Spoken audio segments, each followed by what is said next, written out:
పూర్తి వివరాలకు చదవండి రేపటి అక్షర శిల్పం దినపత్రికలో.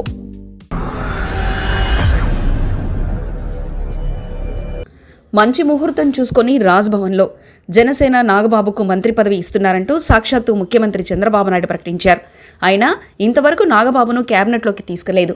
చంద్రబాబు ప్రకటన తర్వాత హైదరాబాద్ నుంచి విజయవాడకు వచ్చిన నాగబాబు తన సోదరుడు పార్టీ అధినేత పవన్ కళ్యాణ్ను కలిసి ఆయనకు కృతజ్ఞతలు చెప్పి వెళ్లిపోయారు.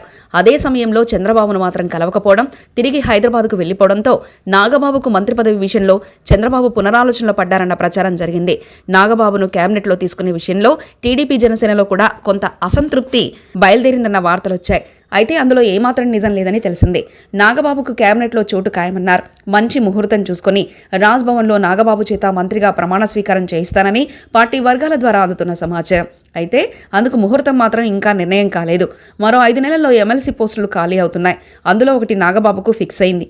అయితే ఎమ్మెల్సీ అయిన తర్వాత నాగబాబును మంత్రివర్గంలో తీసుకుంటారా, లేక ముందుగానే మంత్రిని చేసి తర్వాత ఎమ్మెల్సీని చేయాలన్న విషయంపై ఆలోచించుకుని చెప్పాలని చంద్రబాబు పవన్ కళ్యాణ్కే వదిలేశారని పార్టీ వర్గాల టాక్.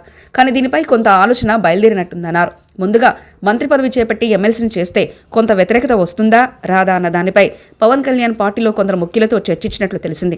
ఈలోపు టీడీపీపై గతంలో నాగబాబు చేసిన వ్యాఖ్యలను సోషల్ మీడియాలో విపరీతంగా కొందరు ట్రోల్ చేస్తున్నారు. నాగబాబును మంత్రివర్గంలో తీసుకుంటే తప్పుడు సంకేతాలు పంపిన వారవుతామని టీడీపీ నేతలు అభిప్రాయపడినట్లు కూడా వార్తలు వచ్చాయి. కానీ టీడీపీ నేతలు, కార్యకర్తలు అసంతృప్తి వెలుగెక్కినంత మాత్రాన చంద్రబాబు తన నిర్ణయాన్ని వెనక్కి తీసుకోరు. యనమల వంటి వారు కూడా అసంతృప్తిని బహిరంగంగా లేఖ ద్వారా వెల్లడించింది ఇందుకేనా అన్న అనుమానాలు కూడా కలుగుతున్నాయి. అదే సమయంలో నాగబాబును మంత్రివర్గంలో తీసుకోవడం ఫిక్స్ అయింది. కానీ డేట్ మాత్రం నిర్ణయించలేదు. అది పవన్ కళ్యాణ్కే చంద్రబాబు వదిలేశారు. అంతే తప్ప చంద్రబాబు క్యాబినెట్లోకి తీసుకోవడానికి ఎవరి అనుమతి అవసరం లేదు. కేవలం ఒక్క మంత్రి పోస్టు కోసం పవన్ని కాదనుకునేంత అమాయకుడు చంద్రబాబు కాదన్నది అందరికీ తెలిసిందే. అందుకే పవన్ కళ్యాణ్ ముహూర్తం నిర్ణయించి ఎప్పుడు ఓకే అంటే అప్పుడు ప్రమాణ స్వీకారం చేయిస్తారంటున్నారు. అదే సమయంలో ప్రస్తుతం చంద్రబాబు క్యాబినెట్లో ఉన్న మంత్రుల్లో ఒకరిద్దరిని మారుస్తారన్న ప్రచారం కూడా ఒట్టిదేనంటున్నారు. నాగబాబు ఒక్కరే ప్రమాణ స్వీకారం చేస్తారని, అది ఎప్పుడన్నది మాత్రం ఇంకా నిర్ణయించలేదని జనసేన ముఖ్యనేత ఒకరు తెలిపారు. మరిన్ని కథనాల కోసం సబ్స్క్రైబ్ చేసుకోండి మీ అక్షర శిల్పం.